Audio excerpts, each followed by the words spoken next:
പ്രിയപ്പെട്ടവരെ, ഇപ്രകാരമുള്ള വചനധ്യാനം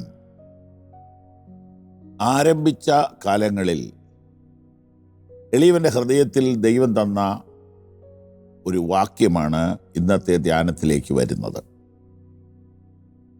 അത് 119 സങ്കീർത്തനം 105 വാക്യം. ഇതാണ് എന്നെ ഈ ശുശ്രൂഷയ്ക്ക് വേണ്ടി പ്രചോദിപ്പിച്ചത്. 105 വാക്യം: നിന്റെ വചനം എൻ്റെ കാലിന് ദീപവും എൻ്റെ പാതയ്ക്ക് പ്രകാശവും. സത്യത്തിൽ എൻ്റെ എന്ന വാക്ക് ശ്രദ്ധിക്കുക. എനിക്ക് വേണ്ടിയാണ് ഞാനിത് ധ്യാനിക്കുന്നത്,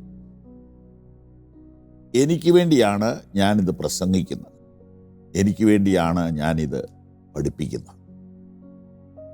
എന്നാൽ അതോടൊപ്പം അത് അനേകർക്ക് പ്രയോജനപ്പെടുമാറാക്കിയ ദൈവത്തിന്, പവർ വിഷന് ഞാൻ നന്ദി പറയുന്നു. ഇതാണ് ഇതിൻ്റെ വസ്തുത. എൻ്റെ കാലിന് ദീപം, എൻ്റെ പാതയ്ക്ക് പ്രകാശം. ഇതാണ് ഇതിൻ്റെ തുടക്കം. വിളക്കുകൾ പലതരമുണ്ട്. കൈവിളക്കുണ്ട്, ടോർച്ചുണ്ട്, മെഴുകുതിരിയുണ്ട്.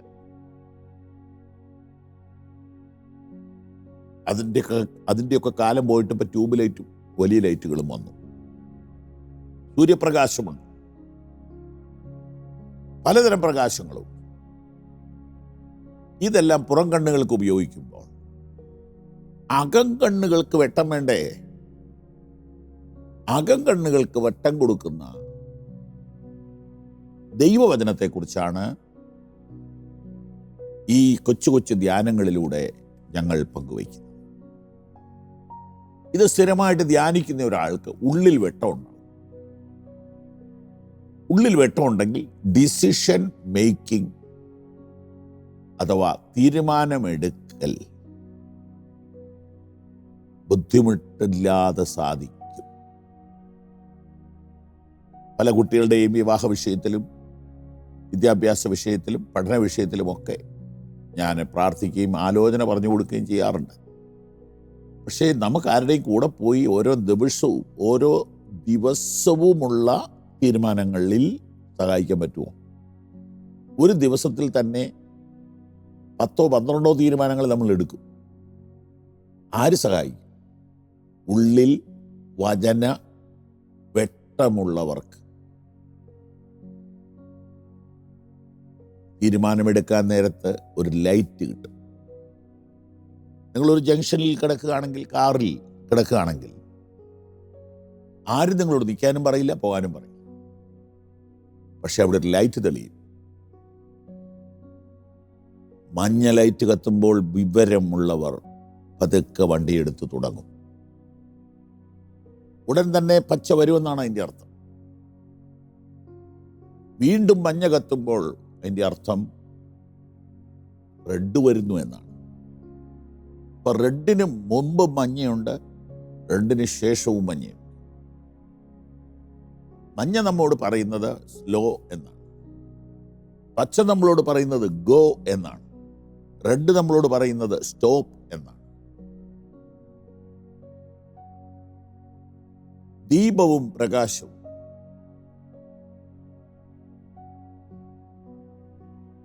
ഇത് രണ്ടും ഒന്ന് തന്നെയാണ്.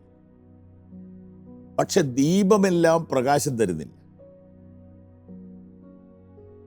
ദീപം കത്തിച്ചാലാണ് പ്രകാശമുണ്ടാകുന്നത്.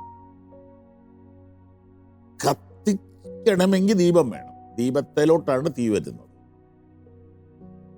മണ്ണെണ്ണ ഒഴിച്ച് അല്ലെ വെളിച്ചെണ്ണ ഒഴിച്ച് വെച്ചിരിക്കുന്ന ഒരു പാത്രത്തിലെ തിരിയലോട്ട് ഒരു തീപ്പെട്ടിക്കൊള്ളി കൊണ്ടുവന്ന് ഉരച്ച് പിടിപ്പിക്കുമ്പോൾ തീ കത്തും. പക്ഷെ ആ തീയെ ഹോൾഡ് ചെയ്യുന്നത്, ആ വെട്ടത്തെ വഹിക്കുന്നത് വിളക്കാണ്. ഈ വചനം ഒരു വെട്ടമാക്കി തരികയാണ് ഞങ്ങൾ ചെയ്യുന്നത്. ബൈബിൾ നിങ്ങളുടെ വീട്ടിലിരിപ്പുണ്ട്, പക്ഷെ വെട്ടം കിട്ടുക. ഇതിനെ ഒരു വിളക്കാക്കി ഞങ്ങൾ നിങ്ങളുടെ മുമ്പിൽ തരികയാണ്. ഇന്ന് ഈ വചനം കേൾക്കുന്ന, എന്നും കേൾക്കുന്ന ഞങ്ങളുടെ പ്രിയപ്പെട്ടവർക്ക് അനുദിന ജീവിതത്തിൽ പ്രകാശം ലഭിക്കട്ടെ എന്ന പ്രാർത്ഥനയോടെ ആമേൻ. ഈ സന്ദേശങ്ങൾ നിങ്ങൾക്ക് തുടർച്ചയായി ലഭിക്കുവാൻ പവർ വിഷൻ ടിവിയുടെ സാമൂഹിക മാധ്യമങ്ങൾ സന്ദർശിക്കുക.